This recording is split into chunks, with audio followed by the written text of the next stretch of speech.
23 ans après la tenue du dernier congrès, le Syndicat national de la recherche et de l'enseignement supérieur SINARES organise son 8e congrès les 23 et 24 février 2024 à l'amphithéâtre du district de l'Université de Cocody. Ce congrès a pour thème le SINARES face aux mutations sociales.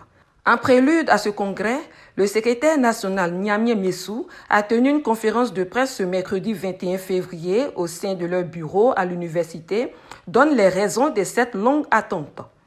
Notre dernier congrès a eu lieu les 22, 23 et 24 février 2001. C'est-à-dire qu'il y a exactement 23 ans. En principe, nos textes disposent que nous sommes élus pour 3 ans. C'est-à-dire qu'en arrivant en 2001, en principe en 2004, on devait faire un congrès, puis ensuite 2007, etc., etc. C'est malheureusement en 2002 que l'État de Côte d'Ivoire a été attaqué. Et vous avez tous suivi tout ce qui s'est passé, qui fait que vraiment, on avait d'autres préoccupations. Nous nous sommes détournés un peu de certaines préoccupations classiques et habituelles des syndicats. Et nous avons défendu la République de Côte d'Ivoire. En 2011, le 11 avril précisément, la République, il y a eu donc ce que tout le monde sait, l'arrestation du président Gbagbo le 11 avril 2011, la déportation d'un certain nombre de personnes, pour certains en prison, pour d'autres les plus chanceux en exil, ou même en exil intérieur pour certains. Et puis moi je suis parti. La continuité du service a été assurée. Évidemment, il y a eu un moment où c'était très difficile, puisque compte tenu du rôle que le SINARES a joué dans la crise, évidemment, ce n'était pas très facile. Et donc, après la fermeture des universités, la réouverture des universités, les camarades qui sont restés sur place ont repris les choses. Et le premier secrétaire général adjoint, de Yapo Yapi André, a assuré l'intérim. Et puis, au bout d'un certain temps, il a démissionné. Quand il a démissionné, le deuxième secrétaire général adjoint qui devait assurer l'intérim, lui est décédé. Et donc, un autre membre, donc, qui n'était pas membre du secrétariat général, c'est-à-dire qui n'était ni secrétaire général, ni premier secrétaire général adjoint, ni deuxième secrétaire général adjoint, a été désigné par les autres pour assurer la continuité. Donc, il y a eu 2 grandes périodes, une période d'intérim et une période de suppléance, qui a pris fin vers fin 2019, date à laquelle je suis rentré, je suis revenu en Côte d'Ivoire. Et puis bon, on a essayé de faire ce qu'on a pu et nous avons essayé de faire en sorte que nous puissions organiser le 8e congrès ordinaire du SINARES. C'est donc pour cet événement que nous vous avons convoqué, invité. L'événement, c'est après-demain, vendredi 23 et samedi 24. Et donc, la journée de demain, nous espérons que vous allez informer largement les Ivoiriens de la tenue du 8e congrès ordinaire du SINARES.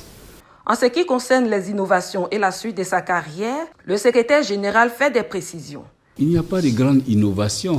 Le congrès du SINARES, c'est toujours pratiquement la même chose. C'est-à-dire, il y a un grand moment où on se retrouve pour faire le bilan et pour remettre les choses là où elles devraient être. Puisque la gestion au quotidien du SINARES démontre toujours des faiblesses au niveau des textes, au niveau du vécu quotidien, etc. Et donc, le congrès, c'est le moment où on va pour remodeler et pour prendre de nouveaux engagements. Donc, il n'y a pas d'innovation majeure. Dans l'organisation, bon, nous ferons un congrès de 2 jours. pour la simple raison que les textes ont été déjà envoyés dans les différentes sections. Et donc, elles auront le temps de travailler ces textes avant d'arriver au Congrès. C'est peut-être ça qui change un peu. Il faut quand même admettre qu'au-delà des textes, la réalité, c'est que quand vous êtes resté 23 ans à la tête d'une structure, vraiment, je ne sais pas ce que vous pouvez apporter de nouveau. Une structure, c'est quelque chose de vivant et on pense que justement, il faut qu'il y ait toujours du nouveau. C'est ça la logique des organisations humaines. Le secrétaire général explique le choix du thème. La société ivoirienne a beaucoup changé. La société ivoirienne a beaucoup changé et vous voyez bien qu'au niveau syndical, ce n'est même pas au niveau de l'université, même au niveau national et au niveau syndical, au plan national, il y a beaucoup de frémissements, il y a eu beaucoup de changements. Les syndicats se sont affaiblis globalement. Globalement, les syndicats se sont affaiblis, le SYNARES avec aussi. Il faut avoir le courage de le dire. Et puis donc, c'est tout ça, les différents changements. Il y a eu des changements en termes de mentalité. Vous savez, lorsque vous faites... Il y a une guerre dans un pays. La suite de la guerre, c'est tout ça aussi. Tout ça aussi. Surtout que nous étions aussi acteurs. N'oubliez pas que nous étions quand même aux premières loges du combat. Et lorsque vous sortez d'une telle épreuve, vous laissez beaucoup de plumes. Concernant la prise de position du SYNARES lorsque le pays faisait face à une rébellion, le secrétaire national se veut un peu plus clair. Beaucoup de personnes ne comprennent pas très bien ce qui s'est passé. Vous savez, le syndicalisme, nous ne l'inventons pas. Le syndicalisme existe depuis toujours dans beaucoup de nations. Et tout dépend des objectifs qu'on s'assigne. Un syndicat, c'est d'abord pour défendre les intérêts corporatistes d'un groupe d'individus. Mais le SYNARES a été créé depuis donc, autour des années 60, ensuite révigoré autour des années 70, qui a changé de nom. C'était d'abord le syndicat africain de la recherche et de l'enseignement supérieur, ensuite syndicat national de la recherche et de l'enseignement supérieur. Mais le SYNARES s'est toujours impliqué dans la vie nationale. Et je vous rappelle les grands moments.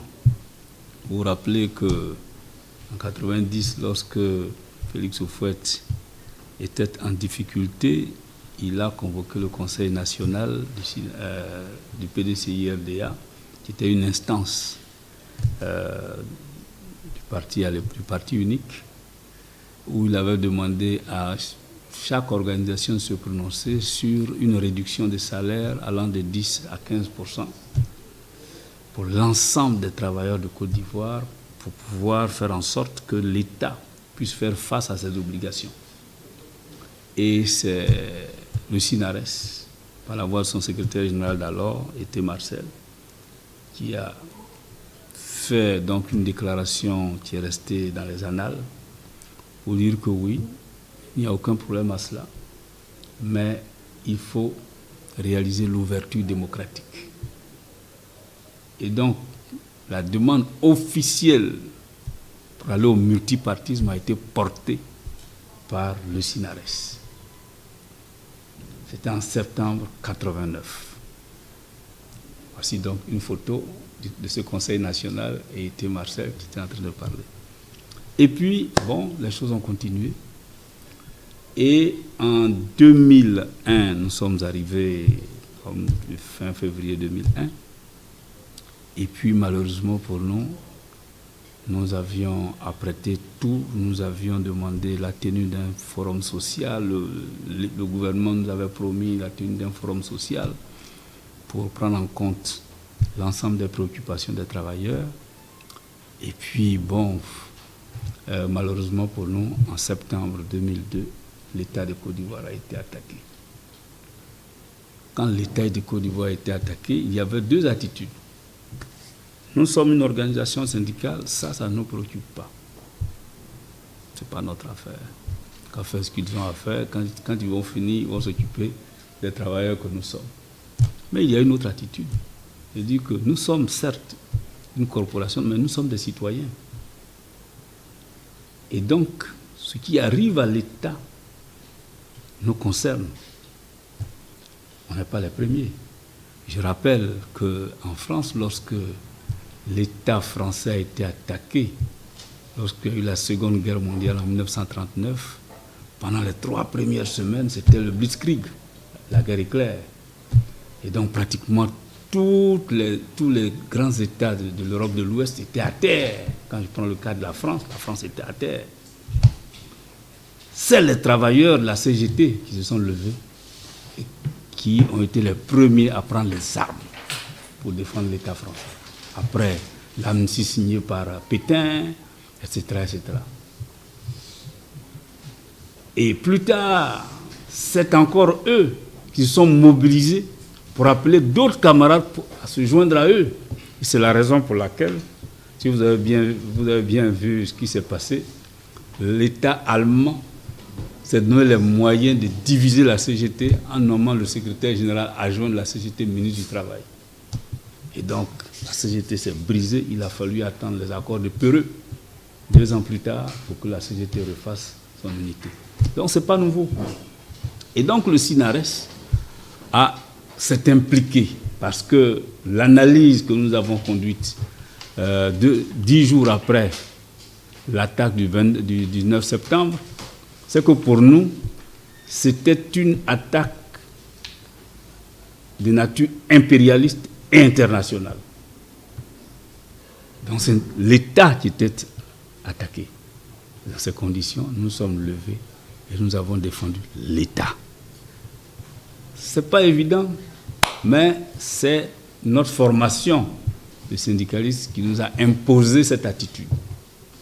Notre formation, c'est même une posture statutaire, puisque l'article 2 du SINARES indique très clairement que le SINARES a le devoir de se prononcer sur toutes les questions d'intérêt national. Sur toutes les questions d'intérêt national. C'est un article qui est spécifique dans le milieu syndical, spécifique au SINARES. Donc même quand nous disons le SINARES face aux mutations sociales, nous pensons que le SINARES va s'adapter, mais sans se renier. Ça, il faut que ce soit très clair dans l'esprit de chacun. Le SINARES va s'adapter, mais sans se renier. C'est-à-dire que le SINARES ne va pas être là, va pas redevenir une organisation simplement corporatiste, entre griffes. Donc voilà un peu la réponse que je voulais vous donner. Maintenant, bon, évidemment, quand on sort d'une telle épreuve, il y a 2 possibilités. On est à terre pratiquement. Parce que ça, nous avons été vaincus, il faut le dire. Mais en matière sociale, il n'y a pas de défaite définitive. Tous les débats actuels qui se font dans les pays du Sahel, Niger, Burkina, comment on appelle ça, Mali, etc., les questions de souveraineté, les questions liées au CFA et tout ça, nous sommes de ceux qui les ont lancés ici dans les agoras et parlements. Alors ça m'amusait l'autre jour d'entendre Kémy Seba dire que oui, les Ivoiriens, quand ils voient un pont, ils pensent qu'ils sont développés, alors que nous, on s'occupe de panafricanisme. J'ai dit, mais il ne sait pas ce qui s'est passé. Si ceci se passe aujourd'hui, c'est parce qu'il y a eu la Côte d'Ivoire et la Libye. Et tous les débats actuels sur le net et tout ça, c'était d'abord dans nos agoras et parlements. Et donc nous y avons contribué. Nous sommes fiers d'avoir contribué à la formation d'un nouveau monde multipolaire. N'oubliez pas qu'après la chute du mur de Berlin en 1989, on a assisté au retour au grand capitalisme triomphant avec une hyperpuissance qui a utilisé à fond les instruments de l'impérialisme que sont la Banque mondiale, le Fonds monétaire, etc., etc. C'était ça. Aujourd'hui, nous assistons à la formation d'un monde nouveau, un monde multipolaire, avec d'un côté les BRICS. Ce n'est plus la guerre froide de l'époque, mais c'est la redéfinition d'un nouveau monde multipolaire. Selon le secrétaire national, le SINARES a joué son rôle et continuera de le jouer. Pour ce congrès, le secrétaire national promet resserrer les boulons pour un SINARES beaucoup plus fort.